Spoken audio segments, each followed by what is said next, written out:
Oke, silakan Nabil kalau udah ready, Ya, boleh di-share screen. boleh ya. Oke. Ya,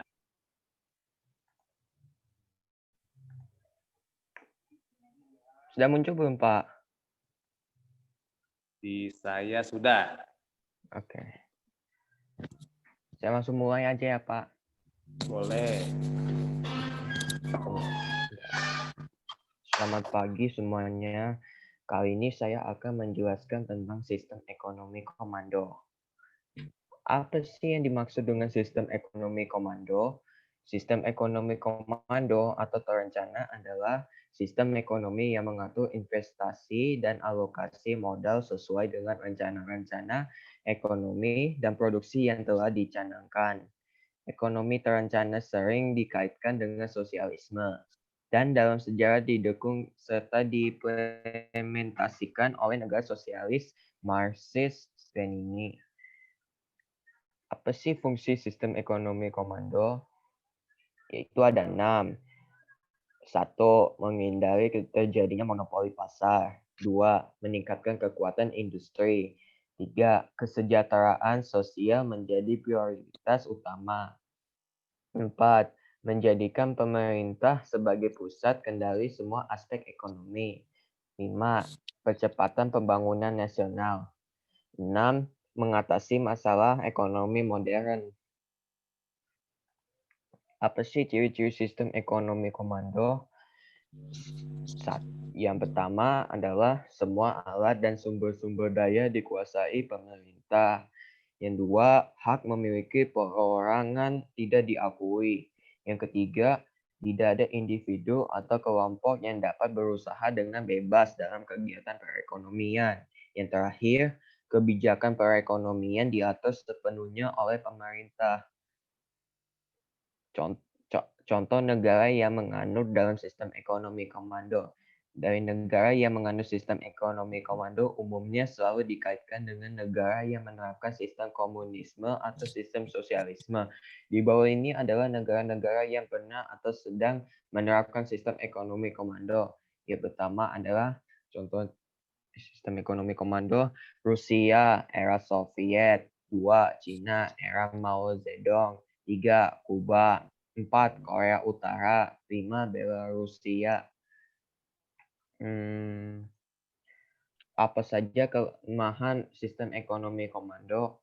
Yang pertama adalah dalam ekonomi komando, kebutuhan masyarakat sering diabaikan demi kesetaraan. Tidak banyak pilihan pada barang konsumsi karena apa yang diproduksi ditentukan negara.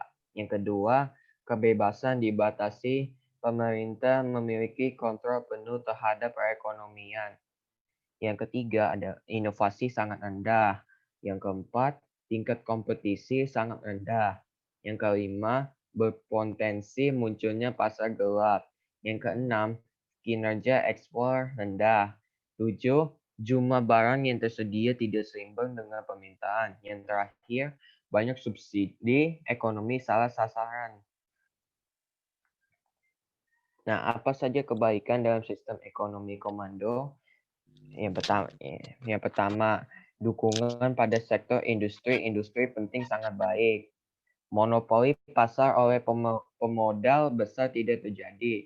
Yang ketiga, volume produksi dan ketersediaan barang terkontrol baik. Yang keempat, sistem ekonomi menjadi selaras dari atas ke bawah. Yang kelima, mobilisasi sumber daya dilakukan lebih baik. Yang keenam, memprioritaskan kesejahteraan sosial secara kolektif. Yang terakhir, saya akan menjelaskan tentang perbedaan antara sistem ekonomi komando dan sistem ekonomi pasar. Apa sih perbedaan dari kedua sistem ekonomi tersebut? Perbedaan mendasar pada sistem ekonomi pasar dan sistem ekonomi komando terletak pada pembagian kerja atau faktor produksi dan mekanisme pembentukan harga barang dan jasa.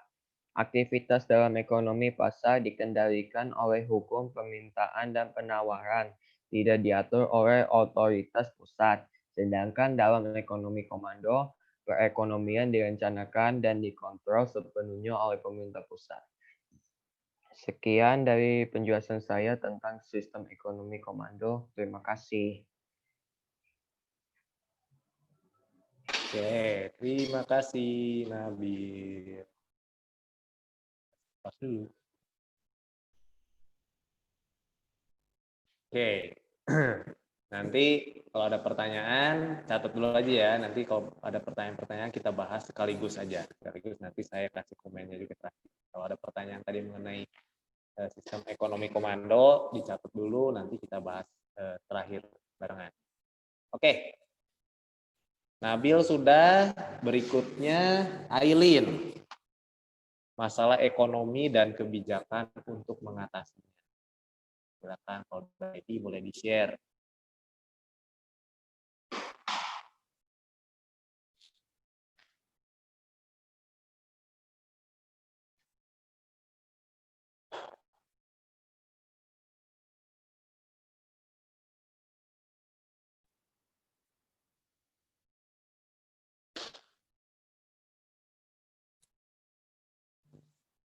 Oke. Tunggu Pak, masih loading. Oke. Apa-apa.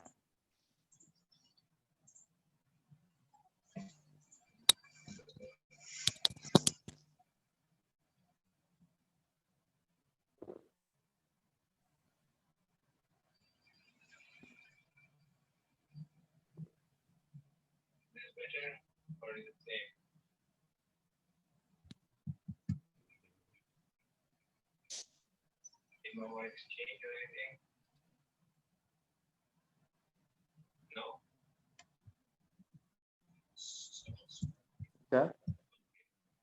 Loh,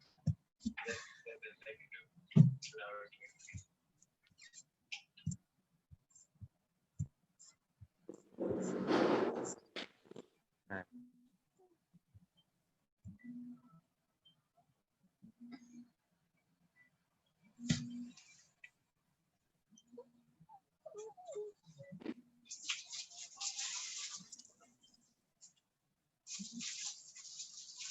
Loading.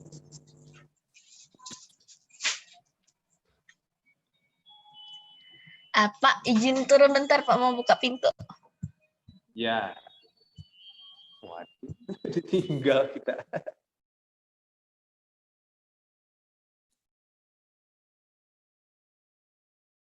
Belum muncul tapi slide. Kalian udah muncul belum slide? Slide-nya Aileen. Udah Pak. Udah ya?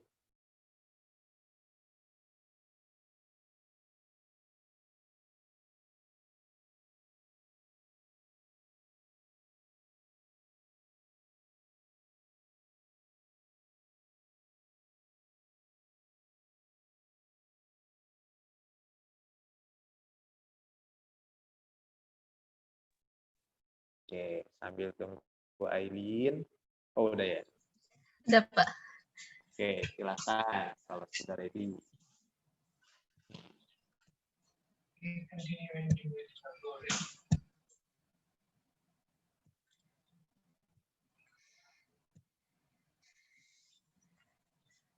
Nama saya Aileen, saya sudah ditentukan oleh guru untuk mencari informasi tentang masalah perekonomian dan kebijakan untuk mengatasinya. Hari ini saya akan menjelaskan arti dari masalah perekonomian dan kebijakan untuk mengatasinya.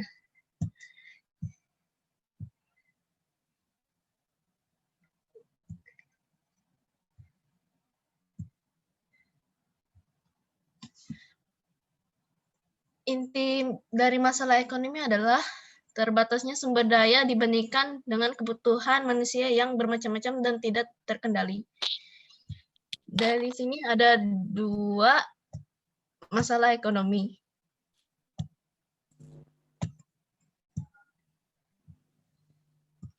Tunggu, Pak. Ada masalah ekonomi modern dan klasik.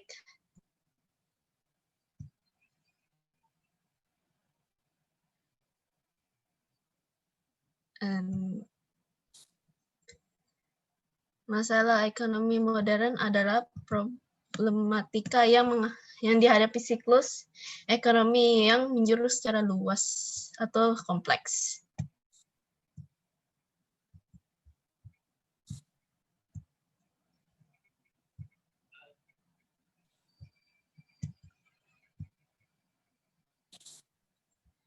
Di sini terdiri dari 3 masalah: apa yang diproduksi, bagaimana diproduksi, dan siapa yang akan kita berikan. Masalah yang diproduksi adalah yang masyarakat yang harus memutuskan apa saja yang barang dan jasa yang diproduksi agar memenuhi kebutuhan sasaran yang tepat.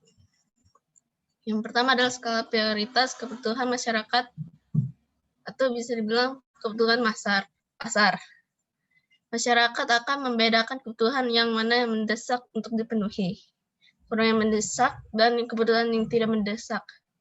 Pilihan alokasi sumber daya yang paling efisiensi. Tujuan menghemat pemanfaatan sumber daya beli masyarakat. Barang dan jasa yang beredar harus terjangkau oleh sebanyak mungkin oleh warga.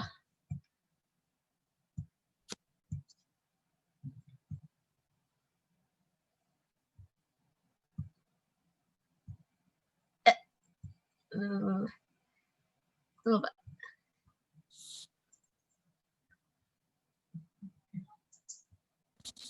Cara baliknya gimana ya, Pak? Bagaimana memproduksinya? Seleksi dan skala prioritas produksi ditindaklanjuti dengan efisiensi sebagai efektivitas berproduksi. Artinya masyarakat harus menentukan strategi yang tepat dalam berproduksi agar tetap hemat dan tepat sasaran. Pilih kombinasi sumber daya yang digunakan. Pilihan kombinasi sumber daya yang digunakan yaitu sumber daya alam, sumber daya manusia, dan sumber daya modal. Pilihan teknologi produksi. Pilihan teknologi produksi memungkinkan produsen untuk menentukan apakah perusahaan akan bergerak dengan kondisi padat karya atau padat modal. Efisiensi biaya produksi. Efisiensi biaya produksi dilakukan agar dengan biaya itu dapat diperoleh oleh laba maksimum.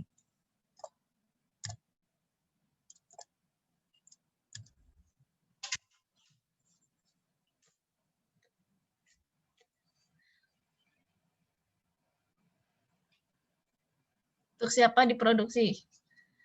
Efektivitas berproduksi didasarkan pada pengetahuan siapa yang membutuhkan barang dan jasa yang diproduksi. Mengetahui daya beli minat konsumen, tujuannya agar apakah barang itu benar-benar dibeli oleh konsumen. Mengetahui segmen pasar, tujuan agar barang dan jasa yang diproduksi jelas di tujuan untuk konsumen.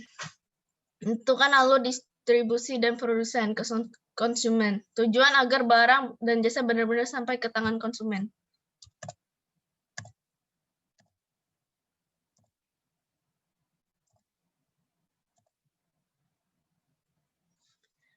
Masalah ekonomi klasik adalah itu masalah ekonomi yang lebih sederhana seperti produksi, distribusi, dan konsumsi.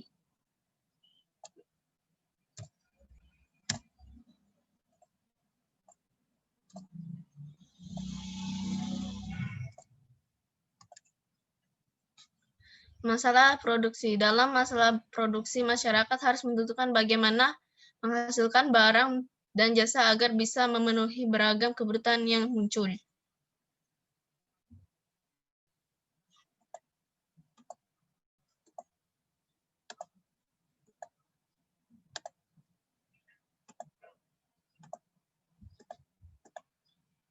Masalah distribusi. Dalam hal ini, masyarakat harus menentukan bagaimana barang dan jasa harus sampai kepada tangan konsumen.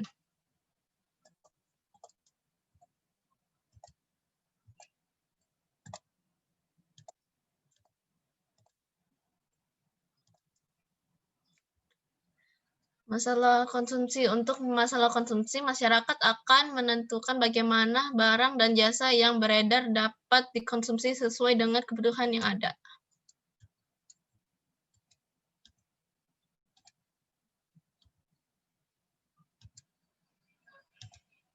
Kesimpulannya, inti dari masalah ekonomi yaitu terbatasnya sumber daya alam dengan kebutuhan manusia yang bermacam-macam dan tidak terbatasi. Perbedaan antara masalah ekonomi klasik dan Ekonomi modern adalah jika ekonomi klasik meliputi masalah kegiatan produksi, distribusi, dan konsumsi. Sedangkan masalah ekonomi meliputi bagaimana cara berproduksi untuk siapa dan bagaimana berproduksi. Thank you. Ada yang mau ditanyakan? Oke, kasih aplaus dulu. Ya, silakan catat kalau ada pertanyaan, catat dulu, nanti kita bahas belakangan. Oke, terima kasih Aileen. Berikutnya ke 3 itu tadi siapa? Ivander. Uca tentang pengertian sistem ekonomi sama dari pengertian para ahli sama fungsinya ya. Kenapa harus ada yang namanya sistem ekonomi?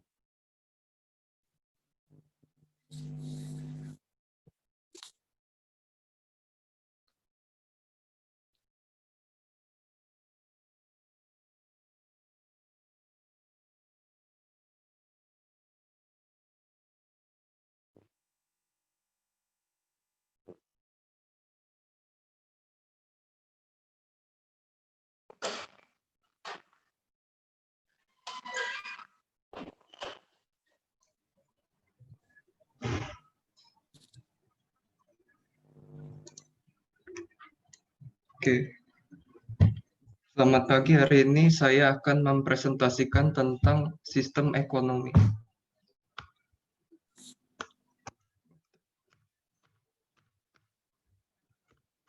Nggak mau.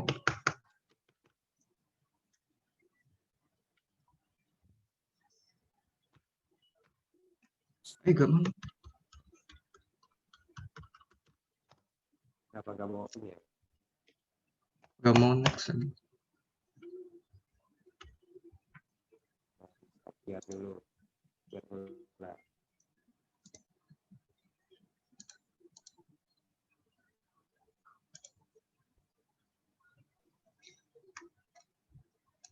Nanya.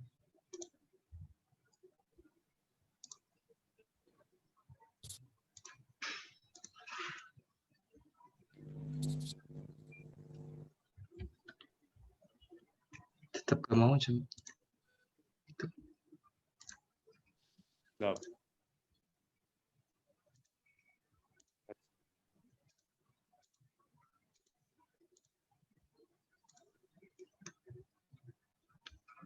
Nah, udah.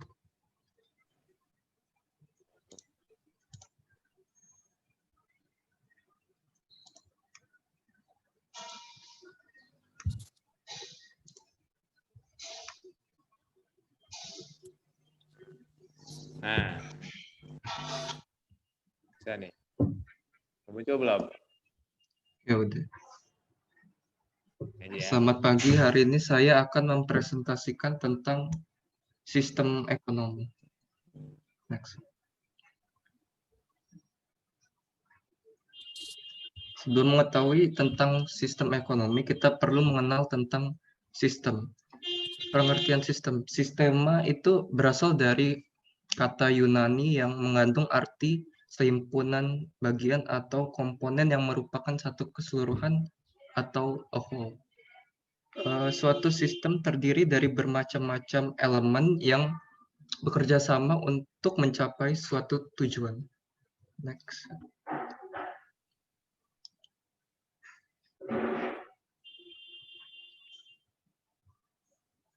Nah, pengertian sistem ekonomi. Secara sederhana, sistem ekonomi bisa diartikan sebagai aktivitas ekonomi di setiap lapisan masyarakat. Pengelolaan ini bisa saja dilakukan oleh pemerintah atau swasta, tapi tetap harus didasarkan pada prinsip-prinsip tertentu agar mencapai kemakmuran. Jadi, setiap negara itu memiliki sistem ekonomi yang berbeda-beda, yang kalau Indonesia memakai sistem ekonomi campuran. Next.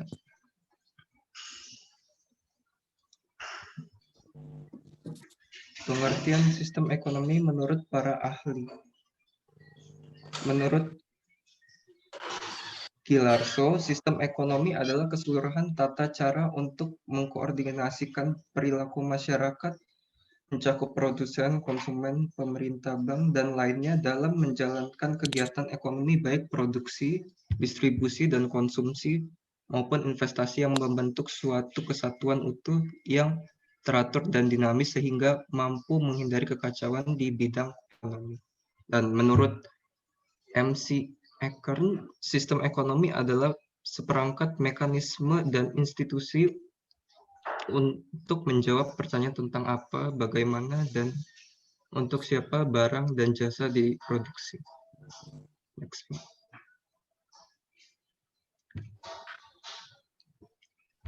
Nah, di fungsi ekonomi adalah mengkoordinasikan kegiatan individu dalam melakukan kegiatan ekonomi serta menyediakan dorongan dan menghasilkan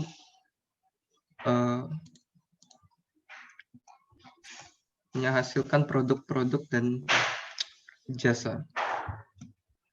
Lalu ada mengatur pembagian hasil produksi ke seluruh lapisan masyarakat agar berjalan sesuai harapan dan menciptakan mekanisme tertentu agar distribusi barang dan jasa berjalan dengan baik. Jadi secara keseluruhan fungsi sistem ekonomi adalah untuk mengatur kegiatan-kegiatan ekonomi yang dilakukan dalam masyarakat sehingga lancar dan terkoordinasi.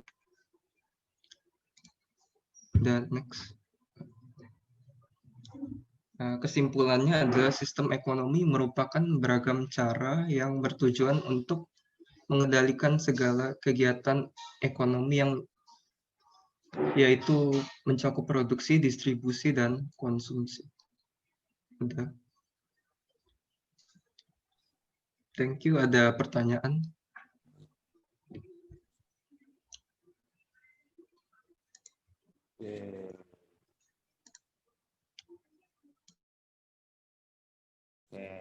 Kasih applause dulu. Oke, berarti satu lagi ya. Tahan dulu pertanyaannya kalau ada. Terakhir hari ini Nevin. Boleh silakan Nevin.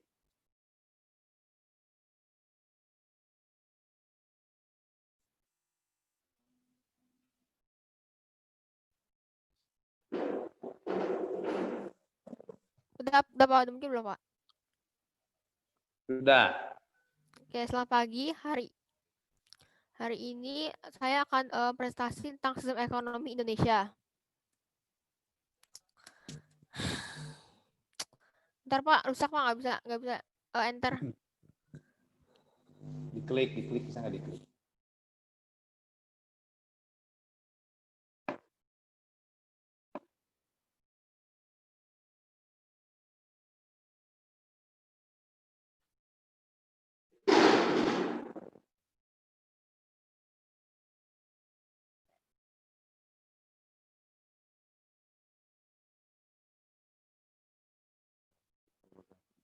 Bisa nggak?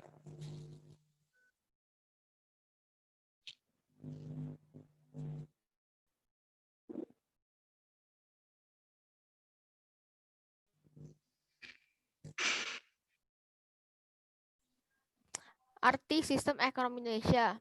Sistem perekonomian Indonesia adalah sistem yang digunakan oleh suatu negara untuk menghasilkan sumber daya yang dimiliki baik kepada individu maupun organisasi negara tersebut dalam beberapa sistem.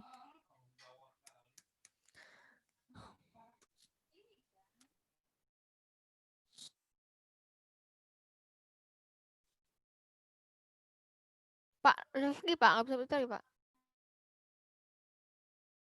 Pak, saya aja yang share.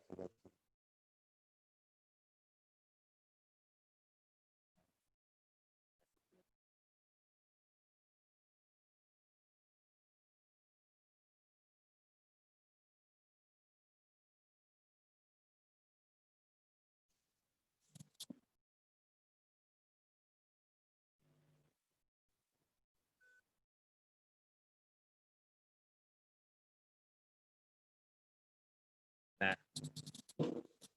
ulang lagi dari awal berarti. Ya. Selamat pagi, hari ini saya ingin presentasi tentang sistem ekonomi Indonesia.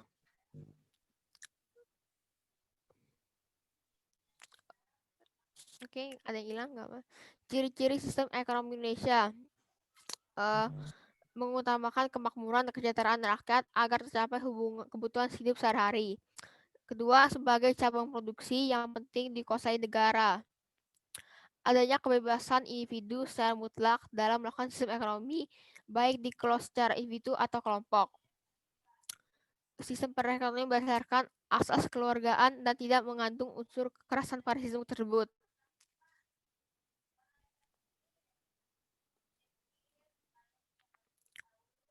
Kelebihan sistem ekonomi Indonesia. Setiap individu berhak memiliki alat produksi masing-masing sendiri. Kegiatan ekonomi lebih cepat maju karena adanya persaingan. Produksi didasarkan kebutuhan masyarakat dan kualitasnya barang lebih terjamin.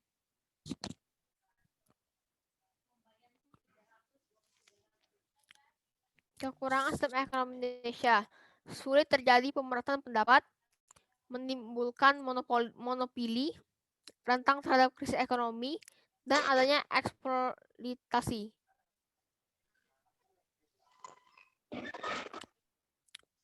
Kesimpulan, sistem ekonomi Indonesia adalah pendorong kegiatan produksi di suatu negara, sebagai pengatur dalam pembagian hasil produksi di seluruh anggota masyarakat, agar dapat terlaksanakan seperti yang diharapkan dan sesuai tujuan bersama, dan sebagai perorganisasian kegiatan individu dalam suatu perekonomian suatu negara. Udah, Pak.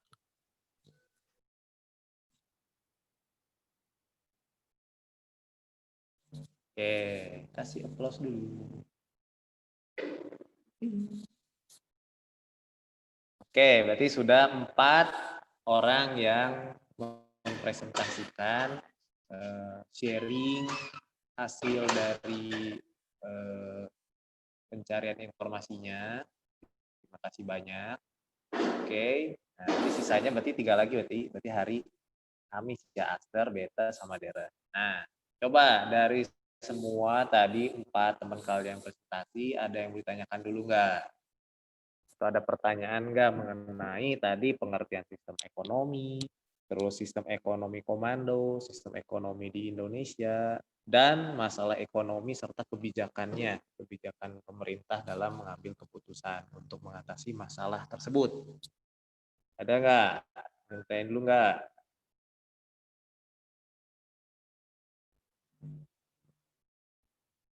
Ada? Ada yang bertanya dulu? Kalau ada yang sudah mencatat tadi pertanyaan? Nggak ada? Oke, kalau tidak ada, tadi karena ini sifatnya informatif, tapi tetap ada beberapa hal yang memang harus kalian ketahui. Ya, contohnya nanti yang diharapkan adalah setelah kalian sharing informasi ini, kalian bisa tahu nih bedanya antara satu sistem ekonomi dengan sistem ekonomi lainnya. Kayak tadi sistem ekonomi komando. Nah, kalian tahu tuh sistem ekonomi komando itu tadi Nabil udah jelasin tuh negara mana aja tuh yang menggunakan sistem ekonomi komando. Artinya komando itu kalau kita bicara lebih simpelnya, sistem ekonomi komando itu dikuasai oleh satu pihak. Satu pihak itu adalah pemerintah.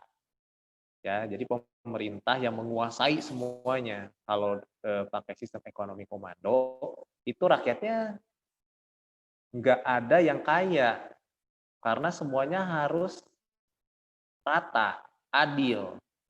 Ya, yang boleh kaya, yang punya kekayaan, yang punya kedudukan, entah itu pejabat pemerintah, entah itu dia wali kota, gubernur, nah itu boleh tuh.